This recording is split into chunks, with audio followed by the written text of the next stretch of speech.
Welcome to MIB car AC service. இன்றைக்கி நம்ம கேரேஜில் பார்க்க வேண்டிய மாருதி ஷிஃப்ட். இது கஸ்டமரோட கம்ப்ளைண்ட் பார்த்தீங்கன்னா கூலிங் இல்லைன்னு சொன்னார் கஸ்டமர். சரி என்னென்னு கம்ப்ளீட்டாக செக் பண்ணோம். செக் பண்ணதில் கேஸ் எல்லாம் ஃபுல்லாக இருந்துச்சு.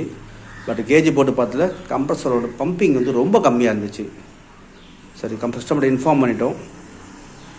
சரி அப்படியே கூலிங் காயில் கழட்டி சர்வீஸ் பண்ண சொல்லிட்டோம். ஓகேன்ட்டார். கூலிங் காயில் கம்ப்ளீட்டாக சர்வீஸ் பண்ணியாச்சு. ஆக்சுவலாக அந்த வண்டியில் கம்ப்ரஸர் கம்ப்ளைண்ட் பார்த்தது என்ன பார்த்தீங்கன்னா, இந்த கம்ப்ரஸருடைய வால்வு தான் போயிருக்கு. இதுதான் ஏசி கம்ப்ரஸர். எல்லாத்தையும் ரிமூவ் பண்ணி எடுத்தாச்சு. ஆக்சுவலாக இதுதான் இந்த பிளேட்டு, வால்வ் பிளேட்டு. இதுதான் அந்த வால்வு. இந்த வால்வு கம்ப்ளைண்ட் ஆகிடுச்சுன்னா உங்களுக்கு கம்ப்ரஸரோட பம்பிங் குறைஞ்சிரும். அதாவது கம்ப்ரஸர் மாற்ற வேண்டாம், வால்வு மட்டும் மாற்றினா போதும்.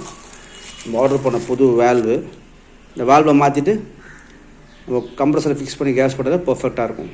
அதுக்காக நம்ம புது கம்ப்ரஸர் மாற்ற தேவையில்லை. ஏன்னா காஸ்ட் அதிகமாகிறதுனால இது பாதி காஸ்ட் கூட வராது உங்களுக்கு. இந்த வீடியோ முடிஞ்சோன்னா அப்லோட் பண்ணுறேன்.